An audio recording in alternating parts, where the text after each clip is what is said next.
Hello and welcome students, আশা করি তোমরা সকলেই খুব ভালো আছো। জ্ঞানজ্যোতি কোচিং সেন্টার পক্ষ থেকে তোমাদের সবাইকে আরও একবার স্বাগত। তো আমি মীরা ম্যাম, আমি আজকে তোমাদের সেমিস্টার থেকে বাংলা বিষয় থেকে দেখো একটি বৈষ্ণব পদাবলীর পদ নিয়ে চলে এসেছি। যে পদটি আজকে তোমাদেরকে আমি বোঝাবো সেটা হচ্ছে কি মোহিনী জানো বধূ, কি মোহিনী জানো। ঠিক আছে, এই পদটি আজকে তোমাদের সঙ্গে আমি আলোচনা করব। এখান থেকে কোশ্চেনও আমি তুলে ধরেছি যেভাবে তোমাদের আসে, কোন কবি রচিত কোন পর্যায়ের পদ, এবং তার সঙ্গে এই যে আছে পদটি, এই পদটির সারসংক্ষেপ কিন্তু আমি তোমাদের সঙ্গে আলোচনা করব। আলোচনাটি শুরু করার পূর্বে দেখো বোর্ডের কর্নারে তোমরা দুটো নাম্বার দেখতে পাচ্ছ। এটা হচ্ছে আমাদের জ্ঞানজ্যোতি কোচিং সেন্টারের অফিসিয়াল হেল্পলাইন নাম্বার। এখানে কিন্তু তোমাদের অনলাইনে ক্লাস করানো হয়, তার সঙ্গে তোমাদের নোটস দেওয়া হয়। তো তোমরা যারা যারা আমাদের সঙ্গে অনলাইন ক্লাসে যুক্ত হতে চাচ্ছ এবং আমাদের থেকে নোটস পেতে চাচ্ছ, তারা উপরে দেওয়া যে নাম্বার দুটির মধ্যে যে কোনো একটি নাম্বারে কিন্তু কল করে আমাদের সঙ্গে যোগাযোগ হয়ে যেতে পারবে। ঠিক আছে, তাহলে আমি আমার আলোচনাটি শুরু করছি। দেখো আমি প্রথমেই লিখে দিয়েছি, এখানে বললাম যে আজকে যে পদটি নিয়ে আলোচনা করব বৈষ্ণব পদাবলী থেকে, সেটা হচ্ছে কি মোহিনী জানো বধূ, কি মোহিনী জানো। এই পদটা নিয়ে আলোচনা করব। তো এই পদটা নিয়ে আলোচনা করার আগে পদটা যে গোটা পদটি যে আছে সেই পদটি আমি একবার বুঝিয়ে দিই বলে। ঠিক আছে, প্রথমে এটা বলি যে কোন কবি রচিত কোন পর্যায়ের পদ, এটার উত্তরটি হবে, তোমরা একটু খাতা পেন বের করে লিখে নাও। এটার উত্তরটি হবে চণ্ডীদাসের রচিত, বৈষ্ণব কবি চণ্ডীদাসের রচিত আক্ষেপানু রাগ পর্যায়ের পদ। ঠিক আছে, তো আক্ষেপানু রাগটা আসলে কি, মানে রাধারানীর যে বিভিন্ন আক্ষেপ, ঠিক আছে, সেই আক্ষেপগুলি কিন্তু এই পদগুলির মধ্যে ফুটে আসে। ঠিক আছে, দেখো প্রথম পদের মধ্যে যদি প্রথম লাইন নিয়ে আলোচনা করি, এই আলোচনাটার মধ্যে দিয়ে কিন্তু এই কোশ্চেনটা হয়ে যাবে। ঠিক আছে, উদ্ধৃতাংশটি তাৎপর্য লেখো, আমি আগে একটু বুঝিয়ে দেবো, তারপরে তোমরা সেটা একটু খাতায় পেন বের করে লিখে নেবে। আমি যখন বলবো তোমরা লেখো একটু। ঠিক আছে, প্রথমে বলেছে কি মোহিনী জানো বধূ, কি মোহিনী জানো, অবলার প্রাণ নিতে নাহি তোমা হেন। এখানে কি মোহিনী জানো বধূ, কি মোহিনী, এই কথাটা বলেছে হলো কৃষ্ণকে বলেছে, রাধারানী কৃষ্ণকে বলছে। বধূ শব্দের অর্থ হলো বন্ধু। ঠিক আছে, তো রাধারানী কৃষ্ণকে বলছে হে বন্ধু তুমি কি মোহিনী জানো। ঠিক আছে, কি মোহিনী জানো বলতে কি জাদু জানো তুমি, অবলার প্রাণ নিতে নাহি তোমা হেন। অবলা বলতে এখানে রাধারানী নিজের কথা বলছে, যে মানে অবলা মেয়েদের বা নারীদের প্রাণ নিতে, মানে প্রাণ বলতে প্রাণে মেরে ফেলতে তা বলেনি, বলেছে প্রাণ হরণ করতে। ঠিক আছে, মানে মন যে নিয়ে নেওয়া সেটা বলেছে। প্রাণ নিতে নাহি তোমা হেন, তোমার মতো এমন কেউ নেই বন্ধু যে অবলা নারীর এরকম প্রাণ নিয়ে নেয়, মানে প্রাণটা কেড়ে নেয়, মন কেড়ে নেয়। তাই বলছে রাধারানী কৃষ্ণকে। ঠিক আছে, পরের লাইনে বলেছে যে ঘর কইনু বাহির, বাহির কইনু ঘর। ঠিক আছে, পর কইনু আপন, আপন কইনু পর।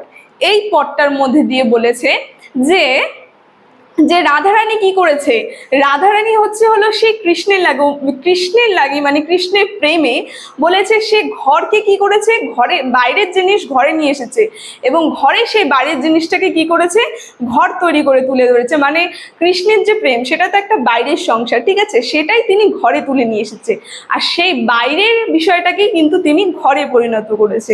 এটাই বলছে যে ঘর কইনু বাহির, ঘরটাকে কি করলো, তিনি বাইরের জিনিসটা করলো, আর সেই বাইরের জিনিসটা ঘরে পরিণত করলো। বললো পর কইনু আপন, আপন কইনু পর। পর কইনু আপন বলতে এখানে কি বলেছে, যে যেগুলা হচ্ছে পর, মানে কৃষ্ণ তো একজন পর না, তো সেই পরকে তিনি কি করেছেন, আপন করে নিয়েছেন, কৃষ্ণকে আপন করে নিয়েছেন।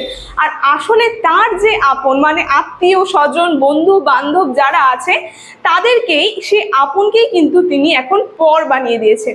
মানে কৃষ্ণের প্রতি তার এত ভালোবাসা এবং এত প্রেম, সেই প্রেম থেকে তিনি বলছেন যে তিনি তার নিজের আপনদেরকে পর করে দিয়েছে এবং কৃষ্ণকে তিনি কি করেছে, আপন করে নিয়েছে। ঠিক আছে, তারপরে বলেছে রাতি কইনু দিবস এবং দিবস কইনু রাতি, বুঝিতে নারিনু বন্ধু তোমারও পীড়িতি।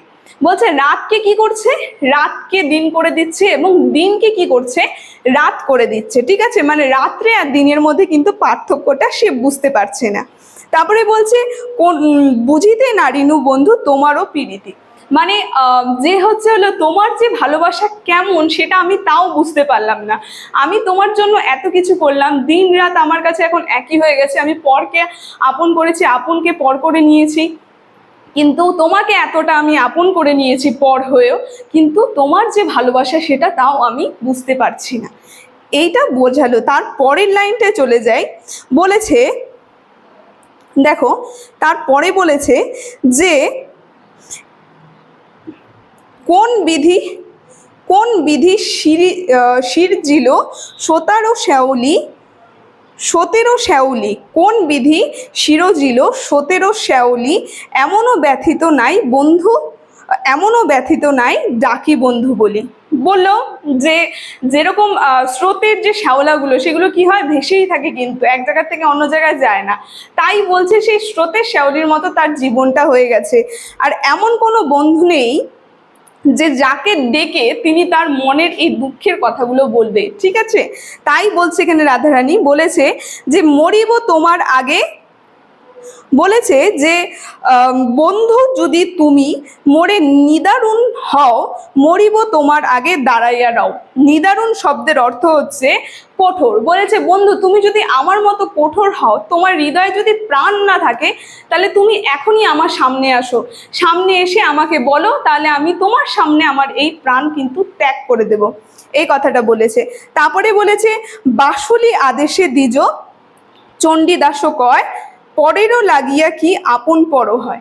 এখানে বলেছে চণ্ডীদাস, কবি চণ্ডীদাস যেই পদটি লিখেছে সেই কথাটি এখানে বলেছে যে বাসুলি আদেশে দ্বিজ চণ্ডীদাস কয়।